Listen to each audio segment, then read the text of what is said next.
बिस्मिल्लाहिर्रहमानिर्रहीम। अस्सलामुअलैकुम। मेरी बहन को यहाँ पर आए हुए 2 दिन हुए थे और इन दोनों में मैंने जो बात नोट की वो अपनी जिंदगी से बहुत ज्यादा शाकी थी।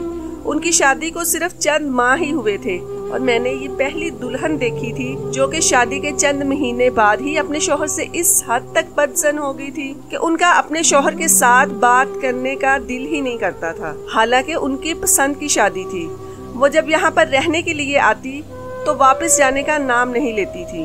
फिर अम्मी इन्हें जबरदस्ती वापस भिजवा दिया करती। कभी वो इस बात पर अम्मी पर गुस्सा करने लगती और इन पर तंज करने लगती कि आपके ऊपर 2 वक्त की रोटी भारी है तो मैं खाना ही नहीं खाऊंगी, मगर मुझे वापस जाने के लिए नहीं बोले। मैं लोगों के घरों में काम कर लिया करूंगी, मैं कोई नौकरी कर लूंगी, आप लोगों पर बोझ नहीं बनूंगी।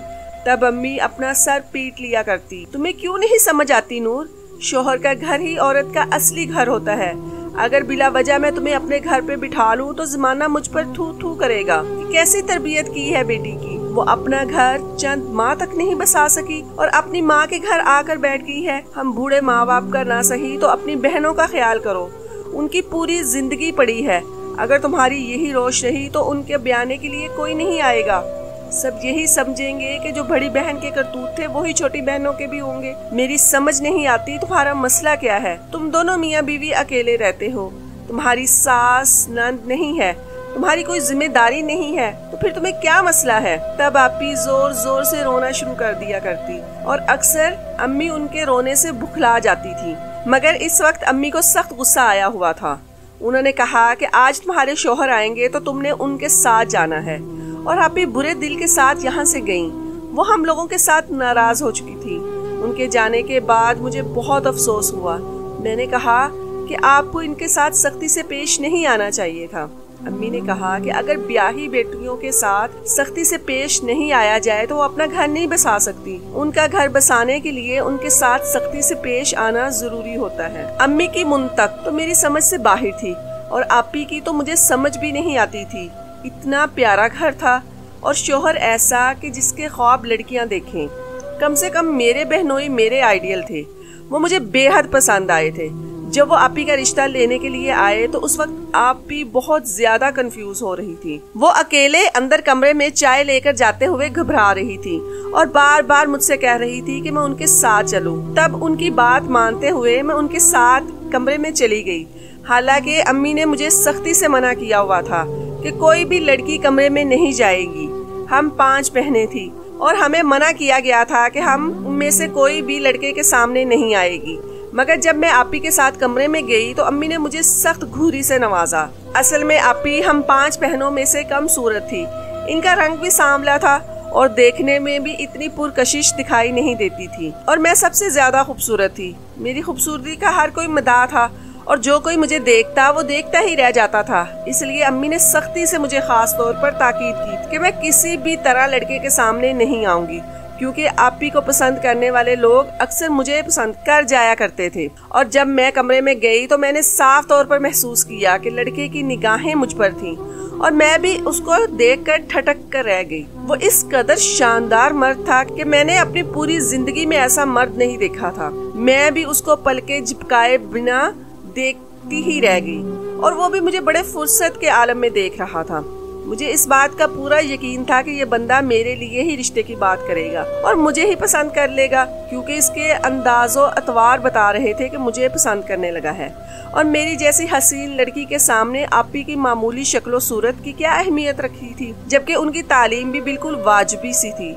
मगर मेरी हैरत की इंतहा न रही जब उस लड़के ने आपी के लिए रिश्ता भिजवा दिया और जल्दी शादी पर भी इसरार करना शुरू कर दिया। ये बात मुझे अपने मुंह पर तमाचे की तरह लगी थी। भला जो मर्द मुझे पहली ही नजर में पसंद आ गया था तो वो मुझ जैसी हसीनो जमील लड़की को छोड़कर किसी और के साथ शादी कैसे कर सकता था, चाहे वो मेरी सगी बहन ही क्यों ना हो। मैं इस मामले में बहुत ज्यादा खुद गर्ज वाक़या हुई थी। जो चीज मुझे चाहिए होती थी मैं उसे हर हाल में पा लिया करती थी और यही हाल इस बंदे का था। मैं चाहती थी कि मैं इसे पालूं और वो मेरे साथ ही शादी करे और मुझे इसके साथ बात करने का कोई बहाना नहीं मिल रहा था। और मुझे ये भी डर था कि अगर ये बात किसी को पता चल गई तो अलग बेइज्जती होगी।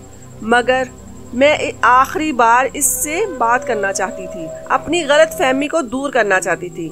मुझे लगता था कि उसने मेरे लिए रिश्ते की बात की होगी, मगर अम्मी को गलत फहमी होगी कि उन्होंने आपी का समझ लिया। मुझे खुद पर हद से ज्यादा एतमाद था, इसलिए एक दिन कॉलेज का बहाना करके मैं सीधा उसके ऑफिस में चली गई। वो मुझे देखकर बहुत ही ज्यादा हैरान और खुश हुआ, जैसे उसे यकीन नहीं आ रहा था कि मैं उसके सामने मौजूद हूँ। उसकी नजरों से साफ महसूस हो रहा था कि वो मुझे पसंद करने लगा है, मगर वो मुझसे शादी करने की बजाय आपी से शादी कर रहा था। मैंने बातों बातों में उसे अपनी गलत फहमी दूर करने की कोशिश की और उससे पूछा कि आपी की कौन सी बात ने उन्हें मुतासिर किया है जो आप उससे शादी करने के लिए रजामंद हो गए हैं। कुछ देर को तो खामोश रहा, फिर कहने लगा, कम गोई मुझे लगता है, ये बहुत कम गो है और मुझे ज्यादा बोलने वाली लड़कियां अच्छी नहीं लगती।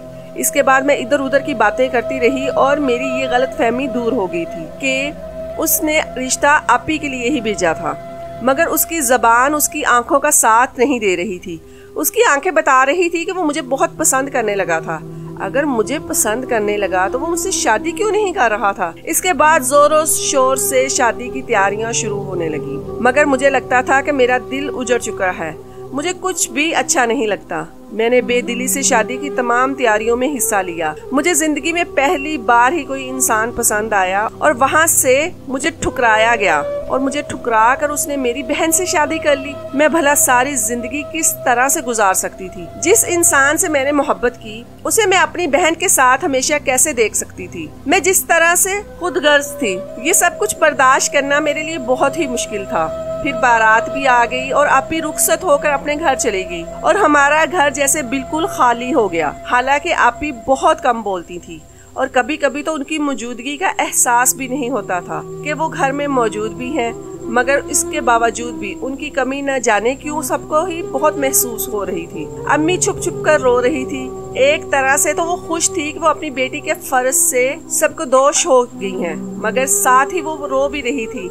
अब्बू भी बहुत ज्यादा उदास, बाकी बहनों का भी हाल मुख्तलिफ नहीं था, मगर मेरी हालत सबसे जुदा थी। एक आग थी जो मुझे अंदर से झुलसाए जा रही थी, जो मेरे पूरे वजूद का अहाता किए हुए थी। अपने महबूब को किसी और के दस्तरस में देखना आसान काम नहीं होता।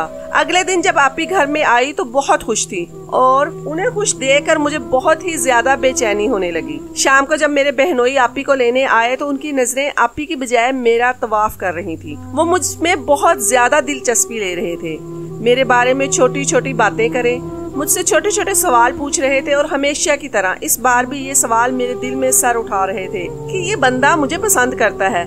मगर सोचने की बात ये थी कि अगर ये मुझे पसंद करता है तो उसने मुझसे शादी क्यों नहीं की। वो हर दूसरे तीसरे दिन आपी को हमारे घर ले आते और उनकी बातें ज्यादातर मेरे साथ ही होती थी। शादी को जब कुछ दिन गुजरे तो आपी का रवैया बदलने लगा।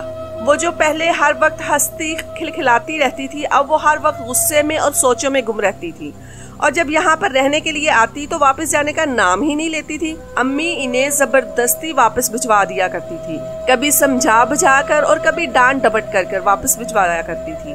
और मैं अक्सर सोचती कि ये इतना प्यारा, इतना अच्छा, इतनी मोहब्बत करने वाला इंसान, मगर आपी को इस इंसान से मसला क्या है। अगर आपी की जगह मैं होती तो मैं शुक्र अदा करती कि मुझे ऐसा इंसान मिला। उस दिन तो एक अजीब बात हुई और मेरे दिल की मुराद जैसे भर आई। उस दिन मेरे बहनोई आपी को लेने के लिए आए, मगर आपी ने कहा कि वो अभी मजीद कुछ दिन रुकना चाहती है। अम्मी ने उन्हें बहुत समझाया कि अब अगर वो लेने आ ही गया है तो उसके साथ चली जाओ, 2-4 दिन के बाद फिर से वापस आ जाना।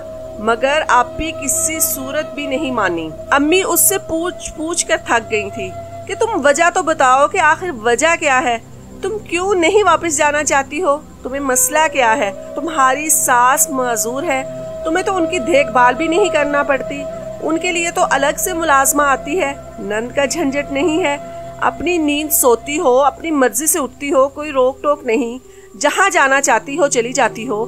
शोहर तुम्हारा बेदाम गुलाम है, एक बार जिसकी फरमाइश करती हो पूरी करता है, तो तुम क्यों नहीं वापस जाना चाहती। तब आपी ने बहुत जोर जोर से रोना शुरू कर दिया, मगर वो ये नहीं बताती कि वो वापस क्यों नहीं जाना चाहती। मुझे आपी की दिमागी हालत पर शुबा होने लगा था कि शायद इन्हें कोई नफ्सियाती मसला है और इस बात का मशवरा मैंने अम्मी को भी दिया कि इन्हें किसी डॉक्टर को दिखाएं।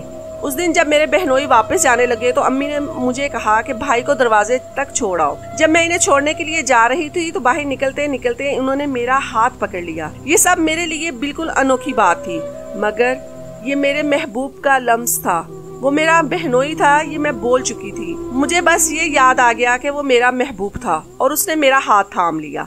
और ख्वाबों में तो मैंने कई बार उनका हाथ थामा था और आज ये सब हकीकत में हो रहा था।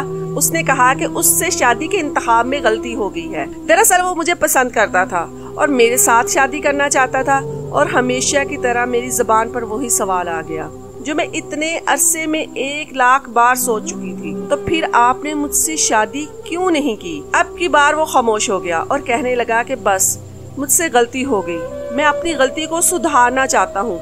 ऐसा नहीं हो सकता कि हम दोनों मिल जाएं। अभी हम बातें ही कर रहे थे कि अम्मी ने आवाज दी कि दरवाजा बंद करके कमरे में आओ। मैंने भी जल्दी से दरवाजा बंद किया और कमरे में आ गई, मगर ये बात मुझे हवाओं में उड़ाने के लिए काफी थी कि मेरे महबूब ने आज मुझसे मोहब्बत का इजहार कर दिया। मेरी मोहब्बत को भी कोई नाम मिलने वाला था, हमारा भी रिश्ता कायम होने वाला था।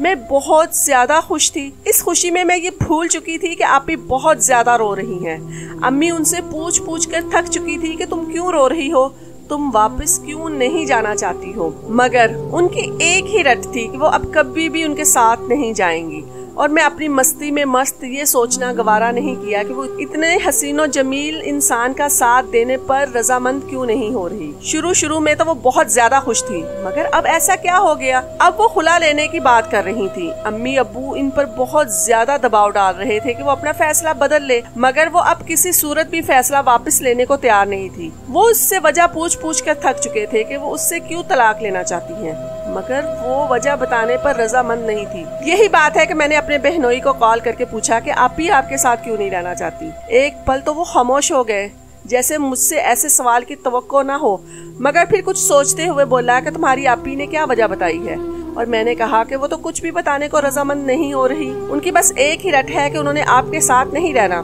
मेरे बहनोई ने मुझसे कहा कि पहले मुझे ये बताओ कि तुम मुझसे कितना प्यार करती हो। मैंने हंसते हुए कहा, कैसा सवाल है भला, अगर आप मुझे मिल जाते तो मैं खुद को दुनिया की खुशकिस्मत तरीन इंसान समझती। मेरे जवाब से वो बहुत मुतमईन हो गया।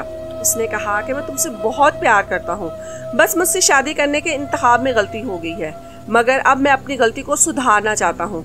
अगर मैं तुमसे एक बात कहूँ तो तुम मेरी बात मानोगी? मैं तो उसके लिए 100 कत्ल भी करने के लिए तैयार थी, और जिस प्यारे अंदाज में वो मुझसे पूछ रहा था तो ये कैसे मुमकिन था कि मैं उसकी बात का इनकार कर देती। मैंने कहा, आपके लिए कुछ भी कर सकती हूँ, आप आजमा कर देख लें। उसने कहा कि फिर अपने घर वालों को छोड़ दो और मेरे पास आ जाओ, हम दोनों शादी कर लेते हैं। अब की बार मैं थोड़ा सा परेशान हो गई थी, मगर आपके निकाह में तो आप भी है, हमारी शादी कैसे हो सकती है? वो कहने लगा कि मैं तुम्हारी आपी को तलाक दे दूंगा और फिर मैं तुमसे शादी कर लूंगा। तुम अपने घर वालों के लिए खत छोड़ कर आना कि तुम अपनी मर्जी से मेरे पास आ रही हो, ताकि बाद में हम लोगों के लिए कोई मसला ना बने। मैं उसकी हर बात पर आंखें बंद करके अमल करने को तैयार थी, और इस बात पर भी मैंने फौरन से पहले ईमान ले आई। और अपने घर वालों से मैंने कहा, मैं हमेशा से ही असलम को पसंद करती थी और उसके साथ शादी करने जा रही हूँ।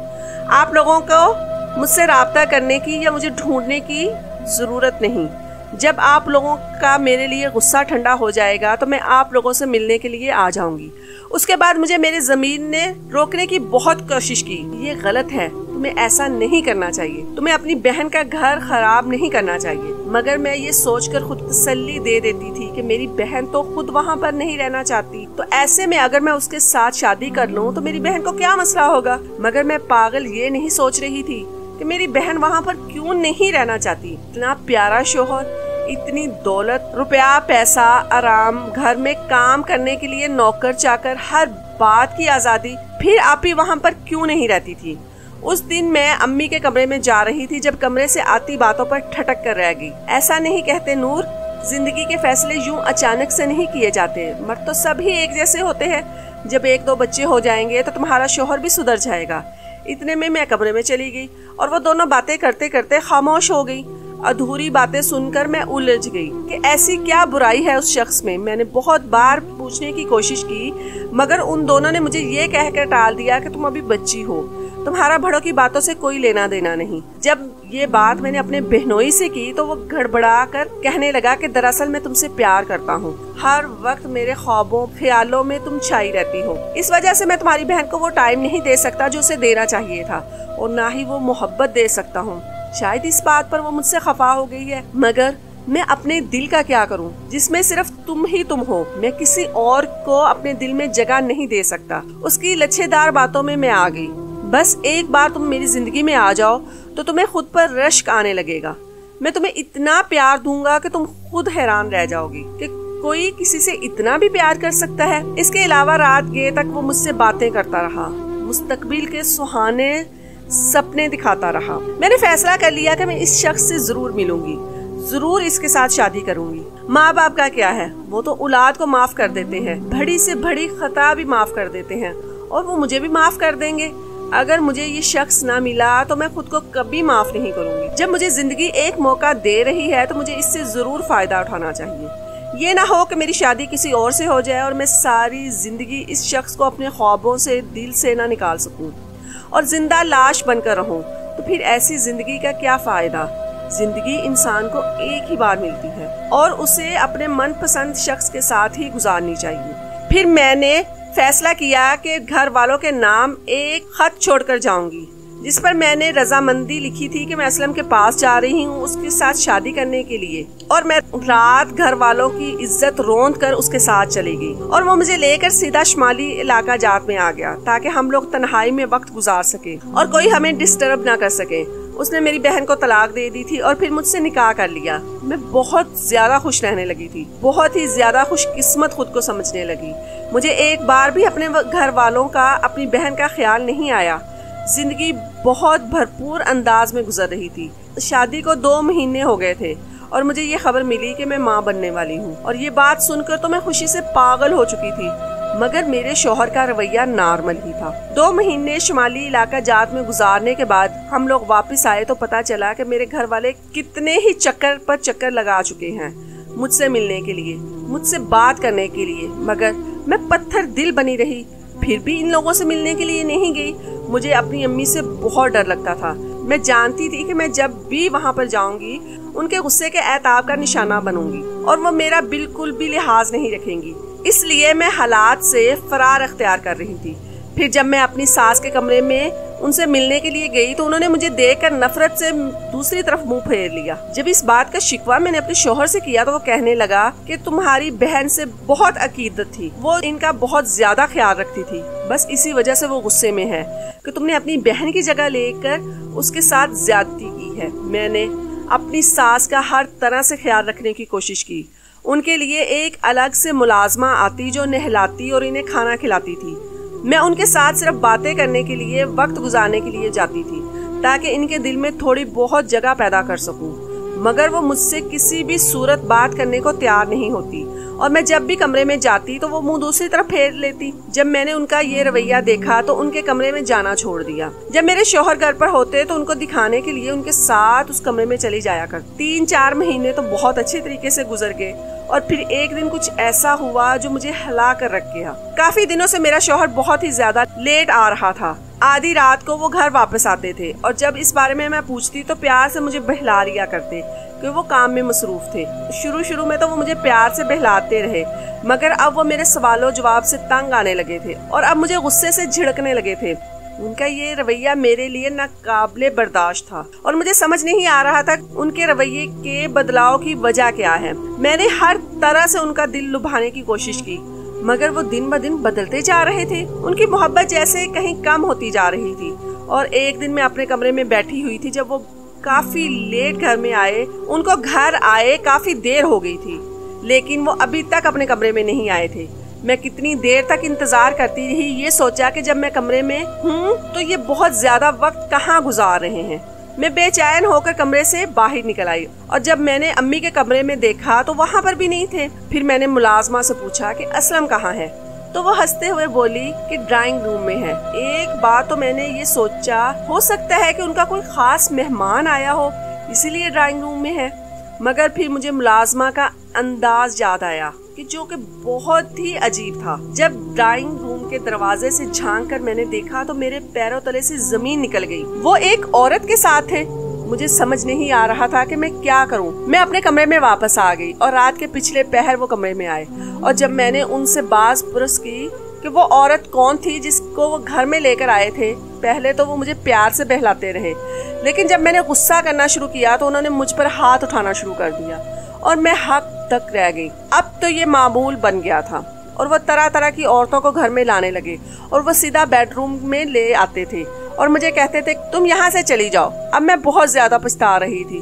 मैंने क्या किया? काश मैंने आपी की बातों पर गौर किया होता और उनसे ये वजह पूछी होती कि वो उनके साथ क्यों नहीं रहना चाहती, तो आज मेरी जिंदगी यूं बर्बाद ना होती। वो सरेआम दूसरी औरतों के साथ ताल्लुकात कायम रखते थे और इस बात पर उन्हें कोई पछतावा, कोई शर्मिंदगी नहीं थी। अब मुझे एहसास हो रहा था कि मैंने गलत किया। फिर मैं अपने घर आई ताकि अपने घर वालों से माफी मांग सकूं। मेरे अम्मी अब्बू ने मुझे देखते ही दूसरी तरफ मुंह कर दिया और वो मुझसे किसी किस्म की कोई बात नहीं करना चाहते थे, जबकि आपी की शादी हो चुकी थी और अपने घर में बहुत खुश थी। आज वो अम्मी के घर आई हुई थी और मुझे देखकर हैरान रह गई। उन्होंने मुझसे अच्छे तरीके से बात की और किसी भी पुरानी बात का हवाला नहीं दिया, मगर जाते जाते उन्होंने मुझे ऐसी बात कही जो मुझे हमेशा याद रहेगी। जो दूसरों की खुशियों की बुनियाद पर महल तामीर करते हैं वो देर पा नहीं रहते। मैं इसी तरह से रोते तड़पते हुए दिन गुजार रही थी। फिर अल्लाह पाक ने मुझे एक बेटी अता की। उसके बाद मुझे अपने शौहर के रवैये में साफ बदलाव महसूस हुआ। जब उनके घर में बेटी पैदा हुई तो उन्हें दूसरों की बेटियों की इज्जत का एहसास होने लगा। उन्होंने मुझसे माफी मांगी कि वो आज के बाद ऐसा कोई काम नहीं करेंगे। फिर उन्होंने मेरे माँ बाप से जाकर भी माफी मांगी। माँ बाप का तो दिल होता ही नरम है, फौरन ही औलाद के लिए नर्म हो जाता है। उन्होंने भी मुझे माफ कर दिया और गले से लगा लिया। मैं सोच रही थी कि मेरी बेटी कितनी खुशकिस्मत है जिसके पैदा होते ही मेरे तमाम मसाइल हल हो गए हैं। अल्लाह इसके नसीब अच्छे करे। सच कहते हैं जब बेटी पैदा होती है तो इंसान बदल जाता है और मेरा शौहर इसका जीता जागता सबूत है।